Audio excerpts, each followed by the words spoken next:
Salut à toutes et à tous et bienvenue pour cette nouvelle critique à l'arrache où nous allons parler de Ce qui nous lie, le nouveau film de Cédric Klapisch. Je vais vous le dire honnêtement, moi je n'ai vu que peut-être avec Romain Duris et Belmondo. Donc pour vous dire, Klapisch, moi j'y connais que dalle. Et quand j'ai vu ce film, je me suis dit, oh putain, je savais que c'était un bon réalisateur, mais je savais pas que ça allait me plaire à ce point.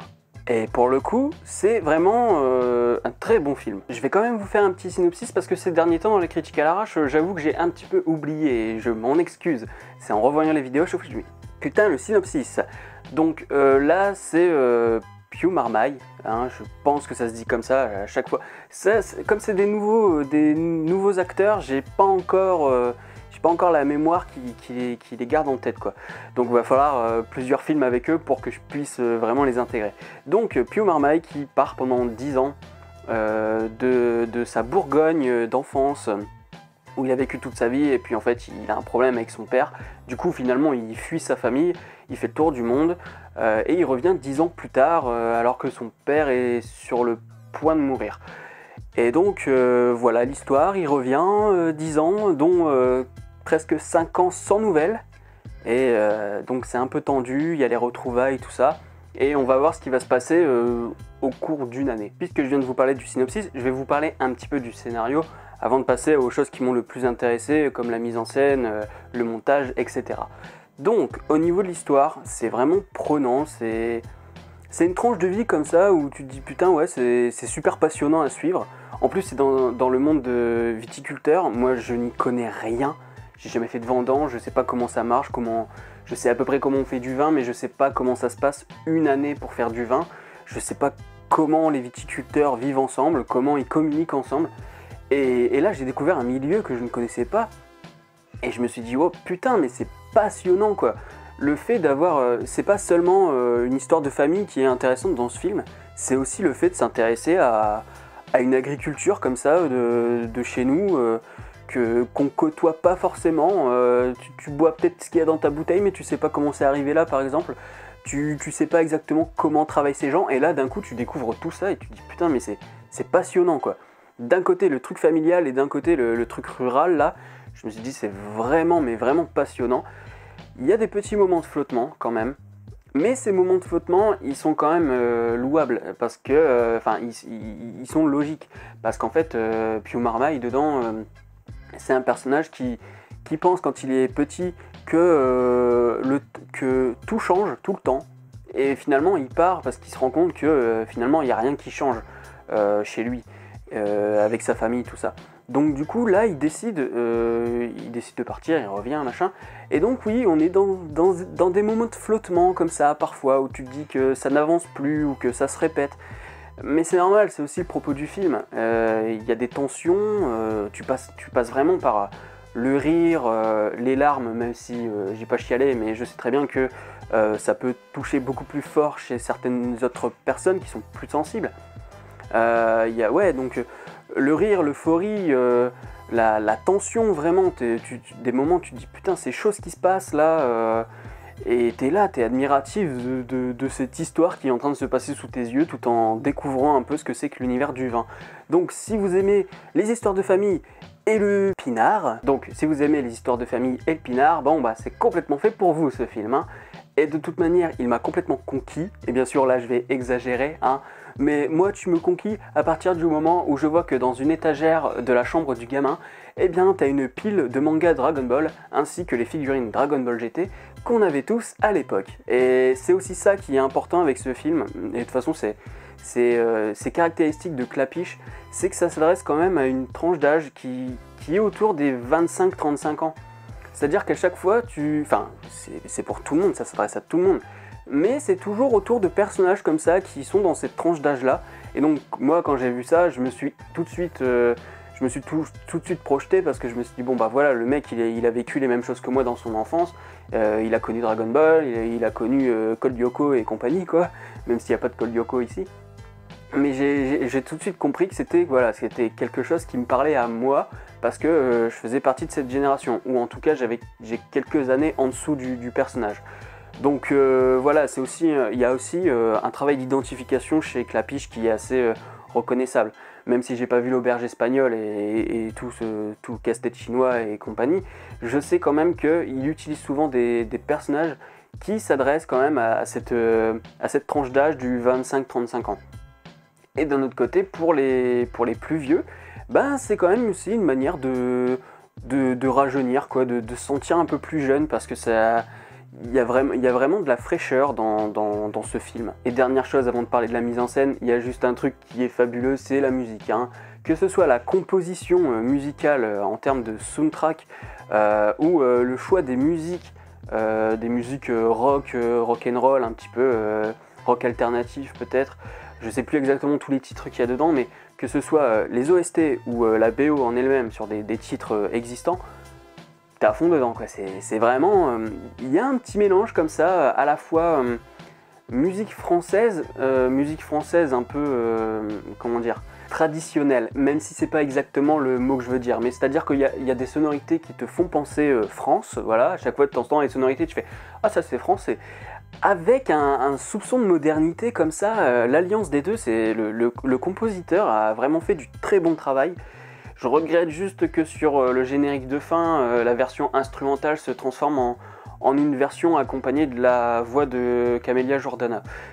J'ai rien contre Camélia Jordana, c'est juste que j'aime pas sa voix, j'aime pas la sonorité. Mais c'est pas grave, je veux dire, là c'est un goût vraiment personnel, de toute manière, une critique, et la manière dont tu reçois un film est complètement subjective.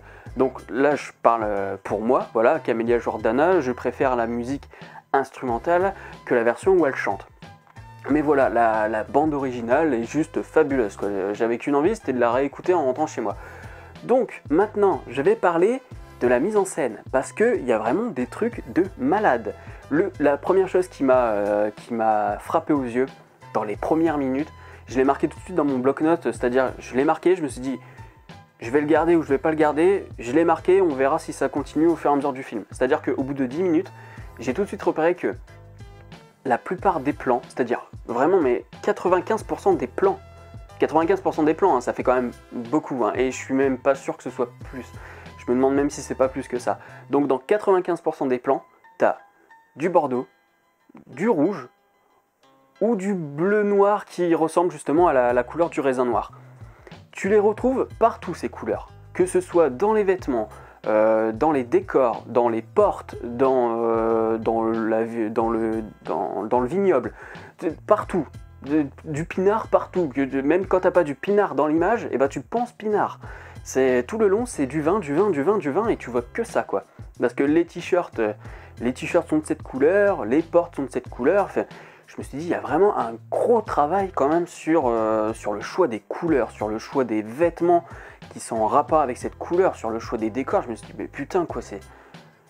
Quand tu te retrouves avec un film avec autant de plans avec ces couleurs-là, et parfois, je vous dis, parfois c'est juste un plan, tu la vois pas tout de suite, et puis cette couleur-là va se glisser quelque part dans le coin de l'image, et à mon avis, tu vas pas y faire tout de suite attention. Ça se trouve, il y a des plans où cette couleur est là, et moi, dans ma tête, bah, j'ai même pas l'impression qu'elle est là, quoi. Donc, Cédric Klapisch a fait un travail de malade au niveau photographie. Ce que j'ai bien aimé aussi, c'est au niveau de l'ellipse, le travail sur les ellipses, que ce soit des ellipses par fondu enchaîné par exemple, ou des ellipses, enfin c'est pas vraiment des ellipses, mais tu as un mouvement d'accéléré qui fait que tu vois les saisons passer, que tu vois les vignes changer de couleur, repousser, faner, etc., etc., etc. Tu te dis waouh, il y a des images sublimes, quoi. Je me suis dit mais merde, quoi, c'est beau, c'est beau, putain. Et donc du coup, ouais, non, enfin, j'ai pas grand chose de plus à ajouter. Disons que là, pour une critique à l'arrache, vous expliquer, vous dire ce qu'il y a dans le film, c'est assez simple, mais partir dans une analyse bien précise pour vous expliquer pourquoi le t-shirt est de telle couleur à tel moment et qu'il est d'une autre manière à un tel moment, ça je pourrais pas vous le dire par exemple, parce qu'il me faut plusieurs visionnages pour analyser une séquence, quoi. Et là, en fait, à chaque fois, je me disais, tiens, c'est bizarre, parce qu'à tel moment, par exemple, on retrouve souvent le rouge, le bordeaux et le bleu-gris, bleu-noir, là, dont je parlais. Mais par exemple, parfois les kawaii sont différents. C'est-à-dire que la sœur, elle a un kawaii bleu clair, un des frères a un kawaii rouge, et Piomarmaille a un kawaii, je ne sais plus de quelle couleur. Et ça correspond un peu à leur personnalité. C'est-à-dire que le bleu clair, c'est quand même la douceur, quoi. C'est quelque chose de plus doux. Et je crois qu'elle s'appelle Camille, je sais même plus. Je sais même plus comment elle s'appelle comment s'appelle le personnage, mais la sœur, elle est vraiment dans quelque chose de... Elle est dans la retenue, elle est un peu hésitante et elle finit par évoluer, mais au début, elle est assez hésitante, elle est timide, elle est vraiment... C'est l'incarnation de la douceur. Alors que le plus jeune des frères, lui, quand on le voit arriver, il est vénère. Il dit « Mais t'as pas donné de nouvelles pendant 5 ans, t'arrives comme une fleur, machin, tu crois vraiment qu'on va te défiler... qu'on va balancer le tapis rouge, quoi. » Et donc voilà, la couleur rouge, elle est significative. Et donc il y a plein de jeux comme ça sur les couleurs qui changent, qui s'inversent aussi. C'est-à-dire que Piomarma, il va avoir un t-shirt noir, mais finalement après il sera rouge. Je crois qu'il y a vraiment un gros travail d'analyse à faire sur le travail des couleurs chez Clapiche, en tout cas pour ce film. J'étais vraiment choqué, je me suis dit mais il y a tellement de choses dans ce film à analyser, à expliquer. Digestion, bonjour. Donc je disais à expliquer, et que moi, avec un visionnage, je ne peux pas le faire, et je suis sûr qu'avec plusieurs visionnages, il y aurait toujours plein de choses dont je passerais à côté, certainement. Mais voilà, quoi, c'est vraiment, ça c'est un film abouti. La seule chose vraiment que je peux lui reprocher, c'est que parfois j'avais l'impression que ça se répétait un petit peu trop. Alors je vous parlais bien sûr du fait que c'était normal parce que le personnage avait l'impression que c'était une répétition, que ça s'arrêtait jamais.